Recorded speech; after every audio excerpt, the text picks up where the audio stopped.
Tam đảo đẹp thật, nhưng chuyến đi của mỹ nhân Hàn Quốc lại hơi nhiều biến. Xin chào cả nhà, chào mừng cả nhà đã quay trở lại với kênh của mình, nơi chúng ta cùng nhau chu du khắp Việt Nam, khám phá những vùng đất đẹp mê hồn, những món ăn ngon quên lối về và những câu chuyện du lịch siêu thú vị, đôi khi còn đầy drama. Nếu bạn là người mới, hãy bấm ngay nút subscribe màu đỏ rực rỡ và cái chuông nhỏ bên cạnh để không bỏ lỡ bất kỳ video nào nhé. Mỗi lượt đăng ký là một cú hích tinh thần cực lớn, giúp mình có thêm động lực mang đến những nội dung chất lượng hơn nữa. Còn nếu bạn đã là fan cứng của kênh, thì cảm ơn các bạn đã luôn đồng hành, yêu thương và ủng hộ mình nha. Trong tập trước, chúng ta đã cùng đi ké với một mỹ nữ Hàn Quốc xinh đẹp khi lần đầu chị này đã đặt chân đến thủ đô Hà Nội nghìn năm văn hiến của chúng ta. Nhớ không nào? Hôm nay, hành trình sẽ đưa chúng ta rời xa phố thị náo nhiệt, lên vùng núi cao mát mẻ, đến với một nơi được mệnh danh là thị trấn nhỏ đẹp nhất thế giới năm 2024, đó chính là Tam Đảo, hay còn gọi là Tiểu Sapa của Việt Nam. Hãy cùng theo chân cô gái Hàn Quốc xinh đẹp, tên là Bali, hay mình tạm gọi là chị Lúa Mạch, để xem chị ấy sẽ trầm trồ ra sao trước cảnh sắc núi non mờ sương, thời tiết se lạnh như Đà Lạt và cả những món ăn đặc sản có thể khiến bạn sốc văn hóa. Từ những khoảnh khắc đẹp như tranh vẽ đến những tình huống drama ngoài sức tưởng tượng, chuyến đi này hứa hẹn sẽ làm bạn không thể rời mắt khỏi màn hình. Tam Đảo đẹp thật, nhưng chuyến đi của chị Lúa Mạch thì hơi nhiều biến, nào là thiếu tiền mặt, bị chặt chém giá chụp ảnh và cả những món ăn khiến chị ấy phải thốt lên, trời ơi, cái gì thế này? Nào, không dài dòng nữa, hãy chuẩn bị tinh thần, xách ba lô lên và cùng mình bắt đầu hành trình khám phá Tam Đảo ngay bây giờ. Let's go! Chuẩn bị và khởi hành từ Hà Nội. Các bạn ơi, hãy tưởng tượng một buổi sáng sớm ở Hà Nội, không khí mát lành, ánh nắng nhẹ nhẹ len lỏi qua những con phố nhỏ. Mùi phở bò thơm nước mũi lan tỏa khắp nơi, khiến ai đi ngang cũng phải ngoái nhìn. Chị Lúa Mạch, mỹ nhân Hàn Quốc của chúng ta, bắt đầu ngày mới với một bữa sáng đậm chất Việt Nam. Một tô phở bò nóng hổi, nước dùng trong veo, thịt bò mềm tan, điểm xuyết vài cọng hành lá xanh mướt. Bên cạnh là một đĩa trái cây tươi mọng, xoài ngọt lịm, dứa chua dịu và một ít bánh chiên vàng rụng giòn rụm. Chị Lúa Mạch ngồi nhâm nhi, mắt sáng rực, nói, phở Việt Nam ngon quá, đúng là quốc hồn quốc túy. Nhìn chị ấy ăn mà mình chỉ muốn nhảy vào màn hình ăn cùng luôn, các bạn có thấy thèm không nào? Sau bữa sáng no nê, chị Lúa Mạch chuẩn bị lên đường đến Tam Đảo, một thị trấn nhỏ cách Hà Nội chỉ khoảng 1,5 tiếng đi xe. Chị ấy đã đặt vé xe buýt khứ hồi với giá siêu hời, chỉ khoảng 180.000 đến 190.000 Việt Nam đồng, tức là chưa tới 9 đô la Mỹ cho cả hai chiều. Nghe mà muốn xách ba lô đi ngay lập tức. Xe buýt mà chị Lúa Mạch đi không phải kiểu xe thường đâu nha, mà là loại xe du lịch xịn sò. Ghế êm như sofa, có cả khay đựng đồ uống, cảm giác như đang đi nghỉ dưỡng 5 sao chứ không phải xe buýt nữa. Chị ấy hào hứng khoe, ghế mềm lắm, có cả chỗ để nước uống, đúng là đỉnh cao. Mình cảm giác như đang đi du lịch sang chảnh luôn. Nhưng drama bắt đầu từ đây rồi các bạn ơi. Chị Lúa Mạch phải có mặt ở bến xe trước 30 phút, tức là khoảng 7 giờ 45 phút sáng cho chuyến xe 8 giờ 15 phút. Chị ấy đến sớm, đứng chờ, nhưng xe buýt biến đâu mất tiêu. Chị Lúa Mạch bắt đầu hoang mang, ủa, xe đi Tam Đảo đâu rồi? Có đúng bến không ta? Hay mình bị lạc rồi? Chị ấy đứng ngó nghiêng, nhìn đông nhìn tây, thậm chí còn lẩm bẩm bằng tiếng Hàn, kiểu, xe đâu rồi trời ơi, mình đứng đúng chỗ mà, phải không? May sao, sau vài phút hồi hộp, chiếc xe buýt cũng lù lù xuất hiện và chị ấy thở phào nhẹ nhõm, nhảy lên xe với nụ cười rạng rỡ. Chị Lúa Mạch còn đùa, hú hồn, tưởng phải đi bộ lên Tam Đảo luôn rồi. Đi du lịch mà không có chút hồi hộp thì đâu còn gì thú vị nữa, đúng không nào? Đặt chân đến Tam Đảo, thiên đường giữa mây mù.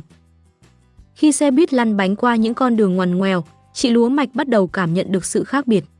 Từ Hà Nội với bầu trời âm u, khói bụi phố phường, đến Tam Đảo, nơi mây trắng bồng bềnh, không khí trong lành như một liều thuốc cho tâm hồn. Chị ấy thốt lên, trời ơi, đẹp quá, cảm giác như đang bước vào một bức tranh sơn thủy.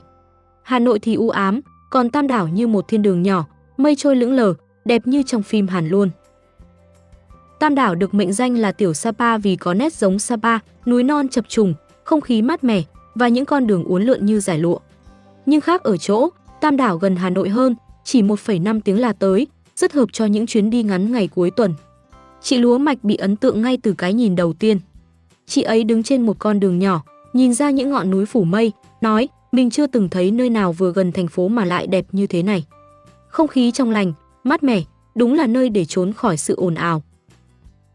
Tuy nhiên, đi lại ở Tam Đảo không hề dễ đâu nha.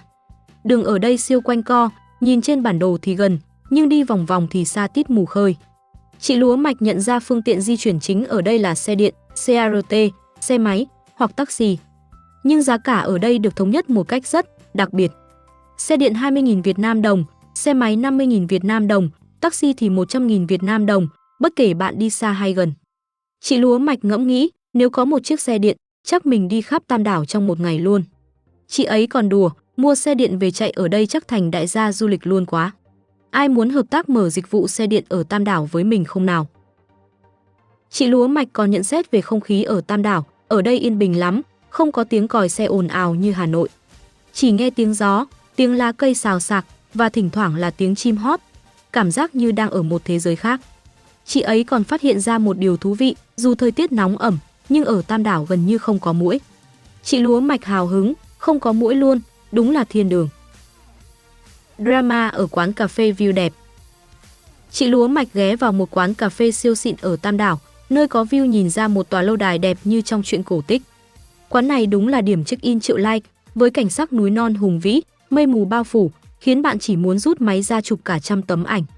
Chị Lúa Mạch ngồi nhâm nhi cà phê, mắt lấp lánh, nói, view này đẹp quá, chụp ảnh ở đây chắc đăng Instagram cả tháng không hết. Mình cảm giác như đang ở châu Âu luôn. Nhưng drama đến rồi các bạn ơi. Trong lúc chị Lúa Mạch đang mê mẩn với khung cảnh, có một nhiếp ảnh gia địa phương nhiệt tình mời chụp ảnh. Chị ấy nghĩ, được chụp ảnh chuyên nghiệp thì cũng hay, chắc đẹp lắm. Nhưng ai ngờ, người này chụp hẳn 16 tấm ảnh mà không hỏi ý kiến trước, rồi quay ra đòi tiền cho cả 16 tấm, với giá cắt cổ, khoảng 170.000 Việt Nam đồng. Chị Lúa Mạch sốc nặng, kiểu, cái gì? Mình chỉ muốn chụp một tấm thôi mà. Sao tự nhiên chụp cả tá ảnh rồi đòi tiền thế này? Chị ấy cố gắng giải thích bằng thứ tiếng Việt bập bẹ, xen lẫn tiếng Anh và tiếng Hàn, nhưng người nhiếp ảnh gia cứ khăng khăng đòi tiền. Chị Lúa Mạch bực mình, nói, mình đến đây để tận hưởng, không phải để bị stress thế này. Chụp ảnh mà không hỏi trước, rồi đòi tiền cả thế giới, ai chịu nổi. Sau một hồi tranh cãi, chị ấy quyết định trả 80.000 Việt Nam đồng, vẫn đắt phải không cả nhà. Chị Lúa Mạch thở dài, đi du lịch là phải tỉnh táo, không thì dễ bị chặt chém lắm các bạn ơi. Drama này làm chị ấy hơi mất hứng, nhưng chị Lúa Mạch vẫn quyết tâm tiếp tục hành trình. Chị ấy nói, không sao, một chút drama làm chuyến đi thêm phần đáng nhớ. Mình sẽ không để chuyện này làm hỏng ngày đẹp thế này. Sự cố tiền mặt và lòng tốt của người Việt. Đây là đoạn kịch tính nhất của chuyến đi, các bạn ơi. Sau khi rời quán cà phê, chị Lúa Mạch phát hiện ra một vấn đề siêu to khổng lồ, chị ấy không mang theo tiền mặt, mà ở Tam Đảo không có máy ATM. Đã thế, hầu hết các quán ăn, quán cà phê ở đây chỉ chấp nhận tiền mặt hoặc chuyển khoản ngân hàng nội địa. Chị Lúa Mạch không có tài khoản ngân hàng Việt Nam, nên đúng là rơi vào thế bí. Chị ấy chạy khắp nơi, từ quán cà phê đến nhà hàng, hỏi, ở đây có chỗ nào dùng thẻ được không? Thẻ tín dụng quốc tế có được không? Nhưng câu trả lời luôn là, chỉ nhận tiền mặt hoặc chuyển khoản thôi. Chị Lúa Mạch bắt đầu hoảng, kiểu, trời ơi, không có tiền thì làm sao ăn uống, đi lại đây, chẳng lẽ mình phải nhịn đói cả ngày. Chị ấy thậm chí còn tính đến chuyện chỉ đi bộ ngắm cảnh rồi về, vì không thể mua nổi một ly nước. Chị Lúa Mạch kể lại, mình đứng giữa Tam Đảo, đẹp thì đẹp thật, nhưng không có tiền thì đúng là bó tay. Mình đã nghĩ chuyến đi này coi như xong, chỉ còn cách đi bộ ngắm mây rồi về Hà Nội thôi. Nhưng đúng lúc đó, một người bạn Việt Nam xuất hiện như một vị cứu tinh. Người này đồng ý nhận chuyển khoản quốc tế từ chị Lúa Mạch và đổi ra tiền mặt cho chị ấy. Chị Lúa Mạch cảm động đến mức gọi người bạn này là ân nhân của mình. Chị ấy nói, nếu không có anh ấy, chắc mình chỉ đi bộ ngắm cảnh rồi về, chẳng ăn uống được gì. Người Việt Nam đúng là quá tuyệt vời. Chị Lúa Mạch còn kể thêm, mình hỏi anh ấy, có cách nào đổi tiền được không? Anh ấy cười, bảo, chuyển khoản cho mình đưa tiền mặt cho bạn. Mình chuyển khoản xong, anh ấy đưa tiền ngay, còn hướng dẫn mình chỗ nào ăn ngon, chỗ nào chụp ảnh đẹp. Lòng tốt của người Việt làm mình cảm động muốn khóc luôn. Các bạn thấy không, lòng tốt của người Việt Nam mình đúng là tuyệt vời. Chị Lúa Mạch cảm nhận được sự ấm áp, thân thiện của người dân địa phương, và điều này làm chuyến đi của chị ấy trở nên ý nghĩa hơn rất nhiều. Chị ấy nói, mình thật sự biết ơn, người Việt Nam thân thiện quá, đúng là một kỷ niệm không thể quên. Chuyến đi này có drama, nhưng cũng nhờ thế mà mình thấy yêu Việt Nam hơn. Trải nghiệm cầu gỗ và ẩm thực độc lạ. Sau khi giải quyết được drama tiền bạc, chị Lúa Mạch tiếp tục khám phá Tam Đảo với tinh thần phấn khởi hơn. Một trong những điểm nhấn của chuyến đi là cầu gỗ, một cây cầu làm từ những tấm gỗ mộc mạc, hòa mình vào thiên nhiên núi rừng, vừa mộc mạc vừa đầy chất thơ. Đứng trên cầu, chị Lúa Mạch cảm nhận được sự rung nhẹ dưới chân, khiến tim hơi hồi hộp nhưng cũng siêu thú vị. Chị ấy nhận xét, may mà cầu gỗ này chắc chắn, chứ không mình sợ không dám bước lên luôn. Nhưng đứng ở đây, ngắm núi non trùng điệp, mây mù lượn lờ, cảm giác như mình đang lạc vào một bộ phim cổ trang, đẹp đến ngỡ ngàng. Cầu gỗ này là điểm check-in lý tưởng, đặc biệt nếu đi cùng bạn bè để chụp ảnh cho nhau. Chị Lúa Mạch hơi tiếc, đi một mình hơi buồn, đi với bạn bè chắc vui hơn nhiều. Ở đây có mấy bạn trẻ chụp ảnh, cười nói rộn ràng, nhìn mà mình cũng muốn có bạn đồng hành. Chị ấy còn phát hiện ra một góc gần cầu gỗ có nhiều bồ câu, tạo thành một khung cảnh siêu dễ thương. Chị Lúa Mạch hào hứng, bồ câu ở đây không sợ người, đứng gần chụp ảnh mà chúng nó cứ bay qua bay lại, đáng yêu quá. Tiếp theo, chị Lúa Mạch được tài xế xe ôm dẫn đến một quán ăn địa phương nổi tiếng với món thịt dê. Món này có giá khoảng 600.000 Việt Nam đồng cho 2 người, tức là tầm 300.000 Việt Nam đồng một người, khá hợp lý cho một bữa ăn đặc sản.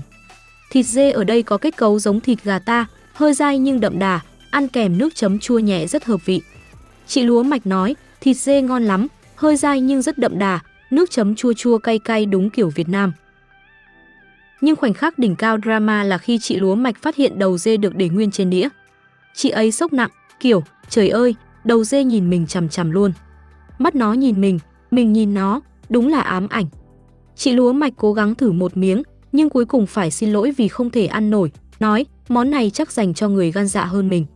Mình ăn thịt dê thì được, nhưng cái đầu dê thì, thôi, xin kiếu. Mình không muốn mắt mình chạm mắt nó đâu. Chị Lúa Mạch còn hài hước chia sẻ, mình không ngờ ở Việt Nam người ta để nguyên đầu dê trên đĩa, đúng là sốc văn hóa. Ở Hàn Quốc, món ăn thường không có kiểu trình bày thế này, nên mình hơi sợ. Nhưng mà, trải nghiệm mới là cái làm mình nhớ mãi. Các bạn thấy chưa, đôi khi ẩm thực địa phương có thể là một thử thách văn hóa thực sự, nhất là với du khách nước ngoài như chị Lúa Mạch. Khám phá thêm và cảm nhận về Tam Đảo. Sau những drama liên tiếp, chị Lúa Mạch tiếp tục hành trình khám phá Tam Đảo. Chị ấy nhận ra Tam Đảo không chỉ đẹp bởi cảnh sắc mà còn bởi không khí yên bình, gần gũi với thiên nhiên. Tiếng còi xe ồn ào của thành phố gần như biến mất, thay vào đó là tiếng gió thổi qua những tán cây, tiếng chim hót líu lo. Chị Lúa Mạch nói, ở đây không có muỗi, không khí trong lành, cảm giác như đang ở một nơi hoàn toàn tách biệt với thế giới. Mình chỉ muốn ngồi đây, nhâm nhi cà phê, nghe gió thổi, quên hết mọi lo toan. Chị ấy ghé thêm một quán cà phê có tên Sky Garden, nghe tên thì tưởng là sẽ có view siêu đỉnh, nhưng hóa ra không như kỳ vọng. Chị Lúa Mạch hơi thất vọng, tưởng sẽ thấy cả Tam Đảo từ trên cao, ai ngờ chỉ là một chỗ nghỉ chân bình thường. Nhưng mà, không sao, ngồi đây nhìn mây trôi cũng đủ chill rồi. Chị ấy còn phát hiện ra một điều thú vị, các quán cà phê đẹp nhất ở Tam Đảo thường nằm ở lưng chừng núi, phải đi xuống những con đường nhỏ mới tới. Chị Lúa Mạch nói, mình đi bộ 15 phút mới tìm được một quán cà phê view đẹp, nhưng đáng lắm. Cảm giác như đang ở trên mây. Chị Lúa Mạch còn so sánh Tam Đảo với Sapa, mình chưa đi Sapa, nhưng nghe nói Tam Đảo là phiên bản nhỏ hơn, gần Hà Nội hơn. Chỉ 1,5 tiếng là tới, quá tiện cho một chuyến đi ngắn ngày. Nếu bạn ở Hà Nội và muốn đổi gió, Tam Đảo là lựa chọn hoàn hảo. Chị ấy cũng nhận xét rằng Tam Đảo không phải nơi để tìm những hoạt động sôi động, mà là nơi để cảm nhận sự yên bình, tận hưởng không khí trong lành và ngắm cảnh đẹp. Kết thúc hành trình và món quà cảm ơn. Sau một ngày đầy ắp trải nghiệm, chị Lúa Mạch quay lại Hà Nội và ghé Lotte Mart để mua quà cảm ơn người bạn Việt Nam đã giúp chị ấy trong lúc khó khăn. Chị ấy chọn một số món ăn vặt Hàn Quốc như snack khoai lang, katsu và một vài món khác, hy vọng người bạn sẽ thích. Chị Lúa Mạch nói, mình thật sự biết ơn anh ấy, nên muốn tặng một món quà nhỏ để cảm ơn. Người Việt Nam đúng là quá tuyệt vời. Mình chọn snack Hàn Quốc, hy vọng anh ấy sẽ thích hương vị quê mình. Chị ấy còn chia sẻ, chuyến đi này nhiều drama thật, từ chuyện thiếu tiền mặt, bị đòi tiền chụp ảnh, đến món thịt dê với cái đầu nhìn mình chằm chằm. Nhưng chính những điều đó làm mình nhớ mãi. Tam Đảo đẹp, người dân thân thiện, và mình học được rằng đi du lịch là phải chuẩn bị kỹ, đặc biệt là mang tiền mặt. Nếu không có anh bạn Việt Nam tốt bụng, chắc mình đã có một ngày chỉ đi bộ ngắm mây rồi về. Các bạn ơi, vậy là chúng ta đã cùng chị Lúa Mạch khám phá Tam Đảo, một tiểu Sapa đẹp mê hồn nhưng cũng đầy drama. Từ cảnh sắc núi non mờ sương, những quán cà phê view đẹp, đến những món ăn đặc sản sốc văn hóa và lòng tốt của người Việt Nam, chuyến đi này đúng là một hành trình đáng nhớ. Các bạn thấy không, du lịch không chỉ là ngắm cảnh, mà còn là những câu chuyện bất ngờ làm nên kỷ niệm. Nếu bạn đã từng đi Tam Đảo, hãy comment chia sẻ trải nghiệm của bạn nha. Bạn thích nhất điểm check-in nào? Quán cà phê view lâu đài, cầu kính, hay bạn có dám thử món thịt dê hơi đáng sợ như chị Lúa Mạch không? Còn nếu chưa đi, bạn sẽ chọn điểm nào đầu tiên? Hãy để lại ý kiến ở phần bình luận, mình rất muốn nghe nha. Đừng quên bấm like, share video này cho bạn bè và đặc biệt là subscribe kênh của mình để cùng khám phá thêm nhiều điểm đến thú vị khác nhé. Cảm ơn các bạn đã xem, hẹn gặp lại trong video tiếp theo. Tạm biệt và hẹn gặp lại.